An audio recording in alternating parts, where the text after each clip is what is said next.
না কেন, ফিতনার সম্ভাবনা কম সেখানে। একামতে দিন প্রতিষ্ঠা, এটা ডবল কথা হয়ে গেল। একামত মানে প্রতিষ্ঠা, দিন প্রতিষ্ঠা অথবা একামতের দিন। দিন প্রতিষ্ঠা আমাদের জন্য কি ফরজ? এটা যে প্রশ্ন, বড় প্রশ্ন। এর জন্য আমাকে 2-3 ঘন্টা লেকচার লাগবে, আর লেকচার করার নিয়ত আছে, দেখি কখন আল্লাহ তৌফিক দেয়। একামতে যদিও এইভাবে বিভিন্ন জায়গায় ছড়িয়ে ছিটিয়ে আমার আলোচনা আছে, এর উপর অনেক আছে। একামতে দিন করা কি আমাদের জনগণের জন্য ফরজ বা দিন প্রতিষ্ঠা করা?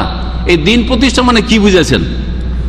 যদি দিন প্রতিষ্ঠা মানে বুঝেন যেটা যারা পলিটিক্যাল লোকেরা বুঝেছে, ইসলামের নামে যারা রাজনীতি করছে ওরা বুঝেছে, একামতের দিন মানে ক্ষমতায় আমাদেরকে যেতে হবে, আমরা ভালো মানুষ, ওরা খারাপ মানুষ, ওদেরকে তাড়াইতে হবে, এটার নাম, তাই না?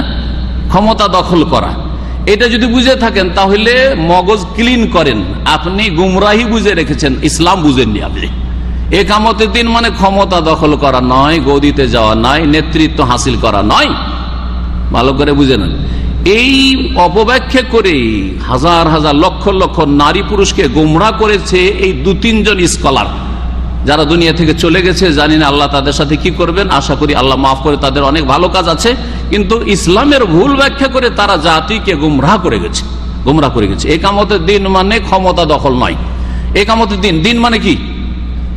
দিন মানে ইসলাম, তাই না? আচ্ছা, আর একামত মানে প্রতিষ্ঠা, ইসলাম প্রতিষ্ঠা করা, লা ইলাহা ইল্লাল্লাহর সাক্ষী দেওয়া, এটা ইসলামের 1 নম্বর খুঁটি না? না ক্ষমতা দখল করা 1 নম্বর খুঁটি? লা ইলাহা ইল্লাল্লাহর সাক্ষী দেওয়া 1 নম্বর খুঁটি। 2 নম্বর খুঁটি নামাজ। তো 5 ওয়াক্ত নামাজ পড়ছেন, তো আপনি দিন কায়েম করছেন না? দ্বিতীয় ইসলামের খুঁটি। 3 নম্বর জাকাত প্রতি বছর পাই করে জাকাত দিচ্ছেন, দিন কায়েম করছেন না? একামতের দিন করছেন না? প্রত্যেক রমজানের রোজা রাখছেন, একটা রোজা জীবনে ছাড়েননি আপনি 15 বছর সাবালক হওয়ার পর থেকে, আপনি একামতের দিন করছেন না? হজ প্রথম বছর এসে সৌদি আরবে এসে প্রথম বছর হজ করেছেন, যেই বছর ফরজ আছে সেই বছরে হজ করেছেন, একামতের দিন করলেন না? আপনার স্ত্রী পর্দা করে, একামতের দিন করলেন না? বাপ মায়ের খেদমত করছেন, একামতের দিন করছেন না? হ্যাঁ, এইভাবে দিন ইসলামের সব কাজ করছেন, ফরজ কাজ করে যাচ্ছেন, ওয়াজিব করে যাচ্ছেন, হারাম নাজায়েজ থেকে বাঁচছেন, দিন কায়েম করলেন না? এগুলোকে দিন কায়েম করা মনে করা হয় না। এই যে ভুল ব্যাখ্যা এমন করে চিৎকার করা হয়েছে, প্রোপাগান্ডা করা হয়েছে, এই প্রোপাগান্ডা করে মগজে গুমরাহি কথা ঢুকিয়ে দিয়েছে। একামতের দিন মানে নামাজ নাই, রোজা নাই, হজ নাই, জাকাত নাই, কিচ্ছু নাই, পর্দা নাই। একামতের দিন মানে আমাদের সাথে এই থিওরিতে এক থাকো যে আমাদেরকে ক্ষমতাটা দখল করতে হবে, আর তোমাকে প্রধানমন্ত্রী করব, আমি আর কোন মন্ত্রী হব, আর বাকি এরা সব অসৎ বেনামাজ, এদেরকে তাড়িয়ে দেবো, আমরা সব সৎ লোক। নবীর সাহাবীরা এইসব কাজ করেননি, কথা বোঝা গেছে? মুসা আলাইহিস সালাম কাজ করেননি।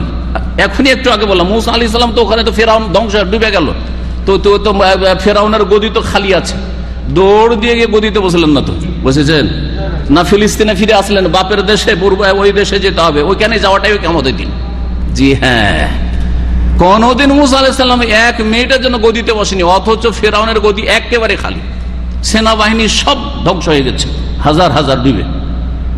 তারপরে বুঝে আসছে না কিভাবে গুমরাহ করা হয়েছে। সুতরাং এই পলিটিক্যাল ইসলাম পালন করবেন না, ওয়াহির ইসলাম পালন করবে, যে ইসলাম আল্লাহ ওয়াহি নাজিল করেছেন। রাজনৈতিক ইসলামের কোন স্থান নেই, এই ইসলাম দিয়ে নাজাত পাবেন না, রাজনীতি পাবেন। তারপর রাজনীতি কোথায় পাচ্ছেন? মার খাওয়া ছাড়া কিছু পাওয়া যায় না, মার খাওয়া ছাড়া কিছু পাওয়া যাচ্ছে না। দুনিয়াতেও যদি মার খেতে হয়, আখেরাতেও যদি আল্লাহর কাছে মার খেতে হয়, তো খাসেরাত দুনিয়া ওয়াল আখিরাত, দুনিয়াও গেল, আখিরাত গেল। আল্লাহ যেন হেদায়েত দান করেন, আল্লাহ যেন সহি কথা বুঝার তৌফিক দান করেন। আর আমার ব্যক্তি জীবনে একামতের দিন আছে, পরিবারে একামতের দিন, আপনার পরিবারটা ইসলামী করেন, ছেলে মেয়েদেরকে পুরা ইসলাম শিখাচ্ছেন, দিন শিখাচ্ছেন, ইলম শিখাচ্ছেন, আর তারপর আমল করাচ্ছেন। বুঝা গেছে? সমাজে করেন, সমাজের অধিপতি হইলে করবেন। আপনি সমাজে গিয়ে অন্যের আপনি সংশোধন করবেন? বাড়ির পাশের মহিলার মাথায় কি কাপড় দিয়ে ঢাকবেন নাকি? মার খাবেন নাকি? ওখানে বল প্রয়োগ করা কার কাজ? ওটা সরকারের কাজ, ওটা আপনার কাজ, আমার কাজ না। আমি বলতে পারবো যে বাবারে মাথাটা ঢাকো, কিন্তু যদি কারো মাথা কাপড়ে হাত দিয়ে যদি মাথাটা ঢেকে দিই, চুল খুলে চলছে, তো আমাকেও বেইজ্জত হইতে হবে, অপমান হইতে হবে, ঠিক কিনা? তাহলে বোঝা গেল যে ওই ক্ষেত্রে আমার দিন কায়েম করা চলবে না, ওর স্বামীর কাজ ওইটা, ওই মহিলার স্বামী ওর বাপের